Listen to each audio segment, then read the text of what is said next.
से अजय डोभाल कनाडा जाएंगे और खालिस्तान समेत इन मुद्दों पर बातचीत भी करेंगे। कि यहाँ पे सिर्फ ये बात नहीं है भैया, अब ये देख के जारी बात है वो कनेडियंस के मुंह में भी पानी आ गया। कनेडियंस के मुंह में भी पानी आ गया। वो कहते हैं कि भाई हम क्यों ना करें। अब वो उन्होंने कहा India basically, to be honest, India ने सोचा ये है या इंडिया कर ये रहा है, उसने कहा कि अमेरिकन एडमिनिस्ट्रेशन को अमेरिका के इत्तेहादियों के जरिए ही मारो। ये लतीफा हम अपनी आंखों से होते देख रहे हैं जी। तो अब ये जो मफादात हैं ट्रेड के, ये तो मिल रहे हैं, लेकिन जहां पे ये ओवरलैप करेंगे वहां पे अब ऐसा लगता है कि कुछ सिक्योरिटी कंसर्न्स भी हैं, जो जैसे कनाडा के मार्क कार्नी जब आते हैं चीन में, तो वो एक बात कहते हैं कि वर्ल्ड ऑर्डर एक्चुअली खत्म हो रहा है। यूरोप से आवाजें आ रही हैं कि जनाब वर्ल्ड ऑर्डर तो नहीं चल रहा, रूल बेस्ड वर्ल्ड ऑर्डर जी, रूल बेस्ड वर्ल्ड ऑर्डर नहीं चल रहा। इसी तरह केयर स्टार्मर इसके ऊपर, बरतानिया के वजीर आजम भी चाइना जा रहे हैं और वो भी आते जाते इस तरह की बातें करते हैं। के अंदर चेंज आया जी बिल्कुल। इस इंडिया अब क्लियर कट, जो पहले कह रहा था कि जनाब डोनाल्ड ट्रंप साहब हमारे फ्रेंड हैं, मोदी जी अब परेशान है कि ये वर्ल्ड ऑर्डर में उनकी पोजीशन क्या है। दोस्तों, भारत के एनएसए अजीत डोभाल साहब ये कनाडा जाएंगे, ओटावा जाएंगे ये अगले महीने, यानी कि फरवरी की शुरुआत में, मे बी द फर्स्ट और सेकंड वीक ऑफ फरवरी ही will land up in Canada. और ये बात करेंगे सिक्योरिटी की, नेशनल सिक्योरिटी की, खासतौर से ड्रग्स के बारे में बात होगी, ह्यूमन ट्रैफिकिंग के बारे में बात होगी, इलीगल इमिग्रेशन के बारे में बात होगी, और एक दूसरे की जमीन दूसरे के खिलाफ ना इस्तेमाल हो, इसके बारे में भी बातचीत होगी। ये this is what they are saying, this is what they want. और at the same time interestingly, जो आपके लिए इंटरेस्टिंग होगी, कि इत्तेहादियों को भी क्योंकि टाइट किया गया था, तो ये जरा सुने ये कनेडियन क्या कह रहे हैं। तो इसलिए एक कहीं ना कहीं किसी ना किसी दर्जे में अगर ये ट्रेड डील्स हो जाती हैं तो कहीं इनके अंदर ये इम्कान भी पैदा हो जाएगा कि ये सिक्योरिटी और डिफेंस डील्स भी हो जाए। जैसे जय हिंद दोस्तों, बहुत बड़ी अपडेट है और पाकिस्तानियों के लिए तो समझ लो रोने का एक और मौका आ चुका है। बिकॉज जैसे अभी भारत और अमेरिका के रिलेशन टेंसफुल थे, तो पाकिस्तानी सेलिब्रेट कर रहे थे जी कि भारत मार्जिनलाइज हो गया और ये वो। सेम उसी तरीके से लास्ट ईयर की मैं बात करूं, जब जस्टिन ट्रूडो हुआ करते थे कनाडा के प्रधानमंत्री, सो इन्होंने बहुत सेलिब्रेट किया था जब जस्टिन ट्रूडो भारत पे बेबुनियाद आरोप लगा रहे थे कि जी खालिस्तानी आतंकवादी निज्जर की हत्या में भारत की research and analysis wing, raw के एजेंट्स और ये सब इन्वॉल्व है, भारत की सिक्योरिटी एजेंसीज इन्वॉल्व है।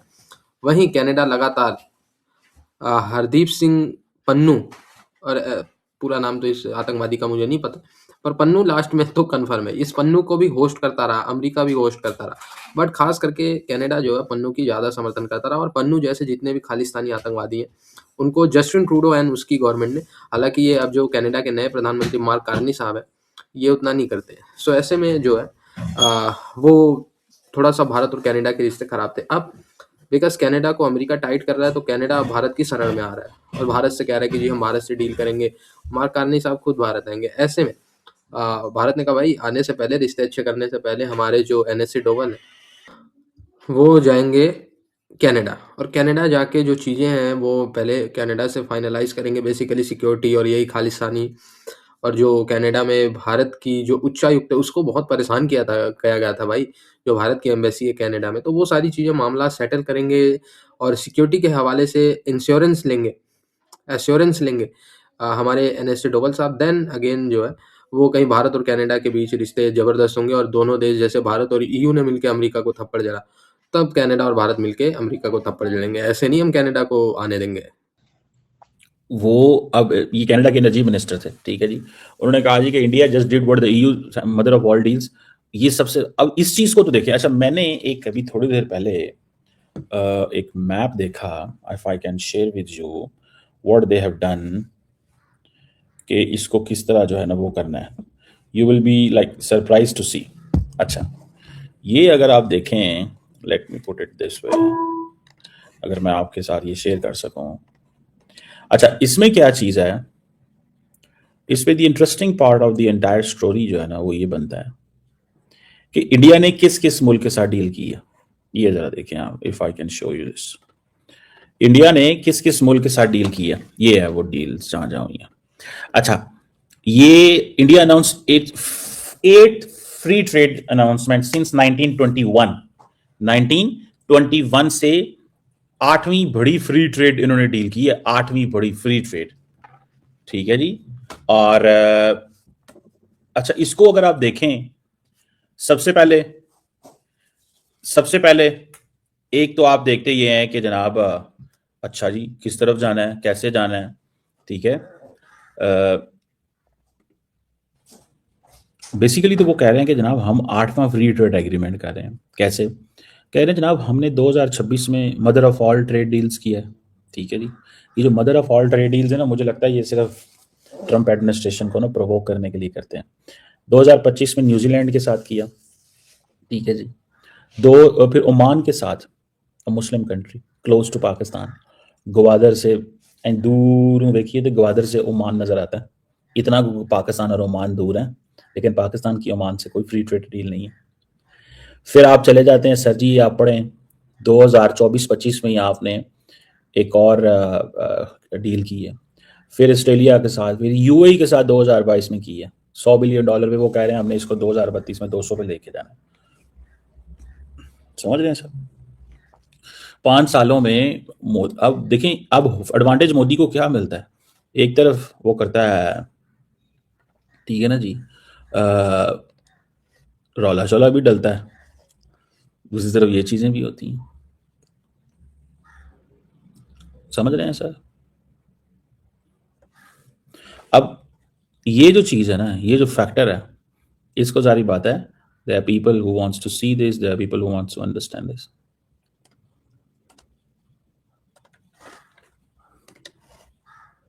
बहरहाल मुझे तो ये लगता है कि ये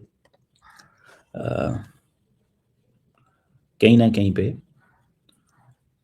जो कुछ इंडियंस कर रहे हैं, इसका जो एंटायर पर्पस है वो पाकिस्तान और बांग्लादेश को भी डिसएडवांटेजेस पोजीशन में रखना है। पाकिस्तान और बांग्लादेश को भी डिसएडवांटेज। अब दोस्तों मैं इसका थोड़ा सा ना आपको बैकग्राउंड बता दूं।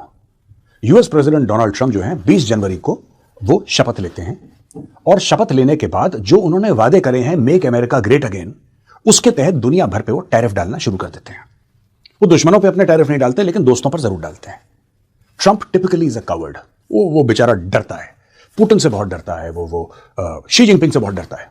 लेकिन जहां उसको लगता है कि मेरे दोस्त हैं, चलो दोस्त मुझे क्या ही कहेंगे, उनके ऊपर लगा दो टैरिफ, तो उसने कनाडा के ऊपर टैरिफ लगा दिया। अब मैं आपको बताता हूं कि हुआ क्या है। ये जानना बहुत जरूरी है, क्योंकि it all links up to why the NSA mister Ajit Doval is going to Canada. ये सारा का सारा वहीं पे लिंकअप कर रहा है। अब ये देखिए साहब, 25% टैरिफ लगाया कैनेडियन इंपोर्ट्स पे और 10% कैनेडियन एनर्जी प्रोडक्ट्स पे। ये मार्च 2025 में, यानी कि शपथ लेने के 2 महीने के अंदर अंदर उन्होंने कनाडा, जो कि इनका क्लोजेस्ट एलाय है, क्लोजेस्ट ट्रेडिंग पार्टनर है, बिल्कुल लख्ते जिगर जिसको कहते हैं, भाई भाई, उसके ऊपर इसने 25% टैरिफ लगा दिया कैनेडियन गुड्स के ऊपर, और एनर्जी के ऊपर लगा दिया 10% टैरिफ। इसके अलावा जब अभी हाल फिलहाल में कनाडा हुआ परेशान। देखिए मैं आपको बताता हूं होता क्या है ना, कि इतने सालों से, इतने दशकों से, एक छोटी सी चीज मैं आपको बताता हूं। अब ये चश्मा है मेरा, ठीक है। अब इस चश्मे के अंदर ये भी है, इसका फ्रेम भी है, इसका कांच भी है, इसमें स्क्रूज भी हैं, इसमें और 2-4 चीजें होंगी जो आपको मुझे नहीं पता है। हो सकता है कोई ग्लू भी लगती हो इसके अंदर, आई डोंट नो। अब अगर ये चश्मा बन रहा है अमेरिका में, तो क्या होता है कि अमेरिका का चश्मा, ये अमेरिका में चश्मा बन रहा है, ये फ्रेम बन रहा है अमेरिका में, लेकिन इसका ग्लास है वो बन रहा है कनाडा में, ठीक है। फिर इसके स्क्रूज अमेरिका में बन रहे हैं। तो ये जो चश्मा जब तक तैयार होता है, जब तक ये फाइनल प्रोडक्ट आपके हाथ में आता है, ये चश्मे का मैं सिर्फ आपको उदाहरण दे रहा हूं, एक एग्जांपल दे रहा हूं, जब तक ये आपके हाथ में आता है चश्मा और आप इसको पहनते हैं, तब तक ये 3-4 बार यूएस कनाडा का बॉर्डर पार कर चुका है, क्योंकि एक पुर्जा यहां पे, ये तो चश्मा है, इसमें है ही 4-5 कंपोनेंट। यही चीज आप एक ऑटोमोबाइल इंजन को लेके आप सोचिए, किसी गाड़ी के इंजन को सोचिए, कोई कार बन रही है, ठीक है, एक किस्म का काम करवाना है इंजन में, वो कनाडा में होगा। यानी कि आधी बनी हुई अवस्था में वो जो इंजन है वो अमेरिका से कनाडा जाएगा, कनाडा में वो काम होगा क्योंकि उसकी फैक्ट्री वहां पे, फिर वो वापस आएगा अमेरिका में। तो वो जो इंजन है 4-5-7 बार कनाडा यूएस कनाडा पार करेगा, तब आएगा। ट्रंप ने अचानक एक दिन सवेरे उठ के उसने बोला 25% टैरिफ। अब वो जो इंजन है वो 25% महंगा हो गया, लिहाजा अमेरिका में महंगाई आ गई, क्योंकि हर चीज पर उसने टैरिफ लगा दिया, प्लस 10% ऑन एनर्जी। अब एनर्जी के ऊपर 10% टैरिफ। यहां पे जो मैन्युफैक्चरर्स थे, जो बिजनेस वाले लोग थे कनाडा में, जो कि एम्प्लॉयमेंट देते हैं लोगों को, वो परेशान हो गए।